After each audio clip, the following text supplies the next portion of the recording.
Hello ewana iyo utangiye unyumva mfite imyuka ubugira ngo ari nkuzaniye cyangwa se ugomba kumenya yuko nkuzaniye amakuru y'imyidagaduro cyane yuko uziko nkumanukira ku makuru y'imyidagaduro asanzwe eso bita Nzeyimana uzwi ku izina rya Rockman uramuzi ni umunyamakuru ukomeye cyane hano mu ruganda rw'imyidagaduro yo mu Rwanda ngiye kuba nkugezaho urugendo rwe rw'itangazamakuru. Ese byatangiye bite? Ese bimeze bite today? Rockman Nzeyimana impamvu ngiye kumugarukaho ni umunyamakuru w'imyidagaduro ukomeye uri mu bakomeye wanyuze mu bitangazamakuru byinshi. Nimubwira yuko ari umwe mu banyamakuru bo mu Rwanda bakoze ku binyamakuru byinshi cyane kandi mu gihe gitoya, ubyumve gutyo. Rockman yanyuze ku bitangazamakuru byinshi, no munyamakuru navuga hari wanyuze ku bitangazamakuru byinshi hano mu Rwanda, cyane yakundaga gukora ku ma televiziyo.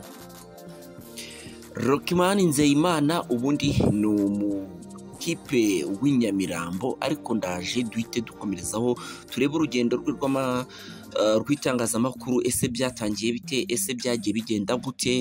Na ubimeze bite? Hero Willis, niba udusuye bwa mbere kanda kuri subscribe kandi no kukazogera kugira ngo ujye ubona notification y'ibiganiro bikurikira. Ikindi ushobora gukora like mu gihe wabaye wabikunze kugira ngo twereke urukundo. Ushobora guklikinga kuri like then ukaba utweretse urukundo rwawe. Ikindi kandi ushobora kutwandikira comment kubera ko nazo ni ingenzi, bitakugoye wakora na share ku nshuti n'abavandimwe n'imiryango kugira ngo umuryango ukomeze kwaguka hirya no hino. Njye uri kumva kuri mikoho ni Hero Willis, nk'ibisanzwe dukunda kubana mu makuru agiye atandukanye cyane twibanda ku myidagaduro. Ikaze nanone rero mu kiganiro wo bita Rockman Nzeyimana cyangwa se wo bita Rockman. Yavukiye mu mujyi wa Kigali ahazwi nk'inyamirambo ahitwa ku Mumena hafi yo ku Biryogo kabisa.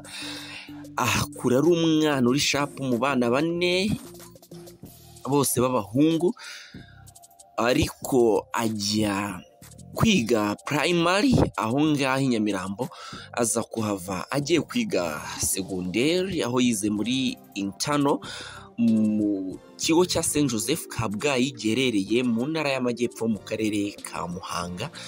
Ahiga amashuri ubwo yari afite inzozi zitandukanye n'ibyo akora uyu munsi. Icyo gihe yari afite inzozi zo kuzaba umuteraruhago cyangwa se umukinnyi ukomeye, nubwo atari ko byaje kugenda, cyane yuko icyo gihe yari afite ikimwensipira kuko yari umugarigi ukomeye cyane wafatiraga ikipe y'ikigo cya St Joseph y'i Kabgayi iherereye mu karere ka Muhanga mu ntara y'Amajyepfo. Rockman yumvaga azaba umukinnyi wa ruhago, gusa kugeza kuri uyu munsi ubu ngubu turimo tuvugana bitandukanye n'ibyo akora, ko ni umunyamakuru. Ari nayo mpamvu ngusubije inyuma kugira ngo turebere hamwe urugendo yagize mu itangazamakuru mu kazi ke ka buri munsi. Rockman ubwo yasozaga rero kwiga akiga secondaire akayirangiriza muri St Joseph y'i Kabgayi, yahise aza ageze home umusaza cyangwa se papa we amubwira yuko atakwicara kubera yuko iyo wicaye igihe kiba kirimo kiragenda. Amushakira ishuri aramutigitira amujyana aho bita aho bita Kampala Uganda. Ngira ngo wibutse yuko yari yarize ibintu bijyanye na mateka uwo bita Rockman. Ajya kwiga rero mu gihugu cya Uganda kaminuza, yiga mass media ibirimo journalism and communication, y'itangazamakuru. N'ubundi aragenda ararikubita ararisoza, arisoje agaruka i Kigali. Nyuma yo kugaruka i Kigali, Rockman yahise yerekeza mu gihugu cya Misiri mu Barabu, aragenda abayo amaze kuba mu Barabu agaruka i Kigali. Agarutse i Kigali rero yarebye kwicara aho ngaho abona bitavamo, niko gutigita akazi k'ubunyamakuru. Yahereye hehe rero? Yahereye ku Isango Star, ubwe yivugira yuko yafashijwe n'abanyamakuru bagiye batandukanye batangiranye bakorana ku Isango Star, harimo nk'umunyamakuru bita Mike Karangwa. Mike Karangwa uramuzi ko uyu munsi akora kuri BTN TV. Mike Karangwa barakorana, yakoranye kandi n'abanyamakuru barimo nka Arisudi, yakoranye n'abanyamakuru barimo nk'aba Presire Muzogeye ni we ari mu bakuriye ikinyamakuru umuseke.com, kandi ikindi wamumenyaho ni uko ari umufotogarafe ukomeye cyane, yuko ari we umufotogarafe wa His Excellence President of Rwanda Paul Kagame. Ubu ngubu nyine ntabwo agikora itangazamakuru ryo kuvuga, ahubwo akora amashusho cyangwa se amafoto, cyane yuko ari nawe kameramani w'umukuru w'igihugu Paul Kagame. Ikindi yakoranye n'abantu barimo nka Sandrine Sheja Abutera ndetse n'abandi, abo bose ashimira yuko bamuhaye umusingi, cyane yuko ari we wari uri muto muri bo cyangwa se wari ubijemo vuba. Abasanga baragenda bamumentinga kugeza aho abaye umunyamakuru ufatika cyangwa se ukomeye. Yaje rero kuva ku Isango Star. Ku Isango Star avuga yuko yahembwaga amafaranga yo kumufasha kwikorera utuntu twa buri munsi, cyane yuko ngo yakundaga kubetinga, ariko iwabo nta kintu bamubazaga, niyo mpamvu nyine mu mafaranga yamufashaga. Yaje kuhava rero ajya kuri studio. Ndagira ngo uze kubikurikirana kugira ngo wumve buryo ki yakoze ku bitangazamakuru byinshi kandi bitandukanye. Yaje kuva ku Isango Star yerekeza kuri studio, ubwo ngubwo hari mu mwaka w'ibihumbi 2014, nibwo 2014-2015 nibwo yavuye ku Isango Star ajya kuri studio, aragenda arahakora, nabwo ahagirira ibihe byiza. Akorana n'undi mutipe nari kwibuka ndibukubwiye nibuka yitwa ubu ngubu ari we sigaye boss wabo bita RG Concert. Ngira ngo murabazi ko bategura ibitaramo, event organizer. Icyo gihe rero Rockman akora muri studio, aza kuvamo muri za 2016 yerekeza mu gukora muri Remigo TV. Ngira ngo Remigo TV urabizi ko yabaye TV yabiciye, akora kuri Remigo TV. Icyo gihe rero Remigo TV boss wa yafashe umwanzuro wo gufunga TV ya Remigo. Muri uko gufata umwanzuro wo gufunga TV ya Remigo, abona yuko kwirukana byaba atari sawa, niko yaje gufata aba banyamakuru be barimo na Nzeyimana, ikinyamakuru cye cya Remigo akigurisha na Hoyo. Yari icyo gihe ntabwo yari Hoyo, yitwaga Mount Kenya. Ngira ngo uranabizi yuko ari igitangazamakuru cya kaminuza ya Mount Kenya, cyane yuko n'ubundi urabona ko binegeranye ni na radio y'Abanyakenya. Icyo gihe rero Hoyo yari ifite Hoyo TV. Icyo gihe bakombayininze Mount Kenya na Mount Kenya TV, nyine yari ikinyamakuru ko cyitwaga Mount Kenya na Remigo. Then biba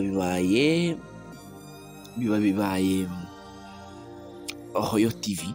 Icyo gihe Rockman avuga yuko yahembwaga 5,000, ariko amaze kugera kuri Remigo yahembwaga 5,000, amaze kugera hariya aho bita kuri Hoyo FM bamukubira kabiri. Ibintu byabaye byiza kuri we, nibwo yatangiye rero kugenda yiyubaka. Ibyo simbitindaho, ndi kukugezaho urugendo rw'itangazamakuru. Nyuma rero muri 2017 nibwo Hoyo TV boss yafataga umwanzuro wo kuyifunga, hagasigara radio. ubwo ngubwo Raki ababuza akazi, atyo niko kuza bagisere bamugira inama ati applying gusaba stage muri RBA kuri televiziyo y'u Rwanda.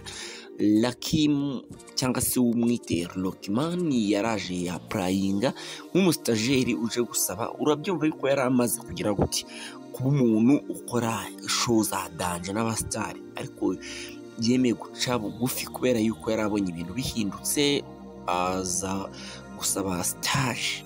Hari n'abantu ngo bamugiraga inama ngo agiye gusaba akazi muri radio TV10, byaranashobokaga yuko yakabona, ariko nyine aravuga ati bitazaba nk'uko byangendekeye kuri Remigo cyangwa se bikagendekera kuri Hoyo TV, ati reka njye ku kinyamakuru cya leta nemere njye gukora stage, cyane yuko ariko bitwa bagisere bari bamurabuye bamubwira yuko naza mu buryo bwa stage ariho bizacamo. Niko rero yaje akora stage, amara igihe kingana n'amezi 5 akora adahembwa, ariko nyuma y'ibyo byose yo kwihanganira ibyo aza kubona kontra kugeza uyu munsi. N'umunyamakuru mwiza wa RBA. Uyu munsi umubona mu kiganiro cy'imyidagaduro cya Versus, umubona muri Versus, kiganiro giteza imbere impano z'abantu bazifite nyine, impano zigiye zitandukanye, cyane cyane mu buhanzi, mu bugeni, ibintu nk'ibyo ngibyo.